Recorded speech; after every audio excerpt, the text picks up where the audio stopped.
Party అధ్యక్షులు మాజీ ముఖ్యమంత్రులు వైఎస్ జగన్మోహన్ రెడ్డి గారికి రెండు చేతులు జోడించి నమస్కరించుకుంటూ నేను పార్టీ శ్రేయస్సు కోసం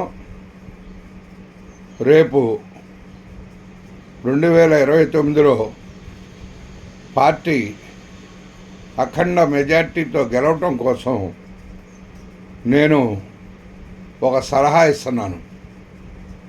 ఏమిటంటే,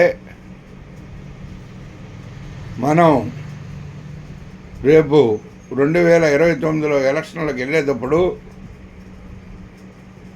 సిపిఐని సిపిఎంని కూడా మనం కలుపుకొని ఎలక్షన్లకు వెళ్తే చాలా మంచిది. ఎందుకంటే వాళ్ళు పార్టీగా బాగా కష్టపడతారు. కార్యకర్తలు వాళ్ళు నలుగురుండా ప్రతి గ్రామంలో ప్రతి ఇంటికి వెళ్ళి చక్కగా పార్టీ గురించి చక్కగా చెప్పి అర్థమయ్యేటట్టుగా అధికార పార్టీ చేసిన నేరాలు ఘోరాలు అన్నీ వివరించి చెప్పి కన్విన్స్ చేసి చెప్పగల సమర్థత కలిగిన పార్టీలు సిపిఐ సిపిఎం పార్టీ వారు కార్యకర్తలు.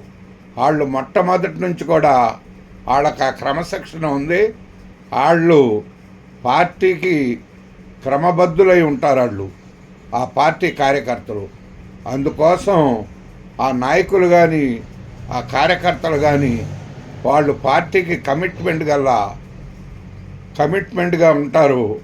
వాళ్ళని మనం ఏదో ఒక రకంగా వాళ్ళని కూడా వాళ్ళు మనలో కలవటానికి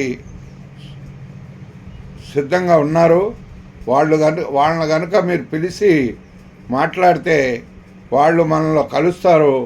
వాళ్ళకే మీరు నచ్చజెప్పి మీరు వాళ్ళని కూడా కలుపుకొని మనం వెళ్తే రేపు అధికారంలోకి రావటం మనం కరెక్ట్గా మనం డంకా బజాయించి మనం అధికారంలోకి వస్తాం మనం అని చెప్పి నేను మీకు మనవి చేసుకుంటున్నాను.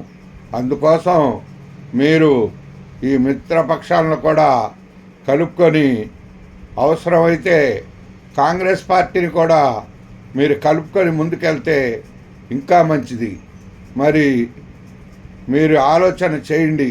మేము చెప్పింది మేము మీకు సలహా ఇస్తున్నాం.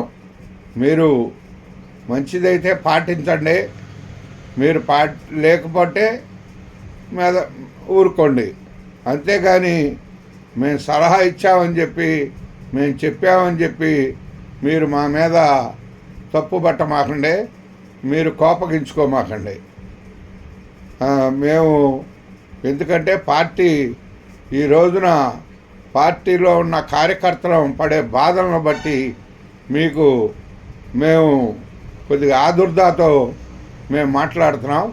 దాన్ని గమనిస్తారని మీకు మనవి చేసుకుంటూ నేను నమస్కరించుకుంటూ సెలవు తీసుకుంటున్నాను.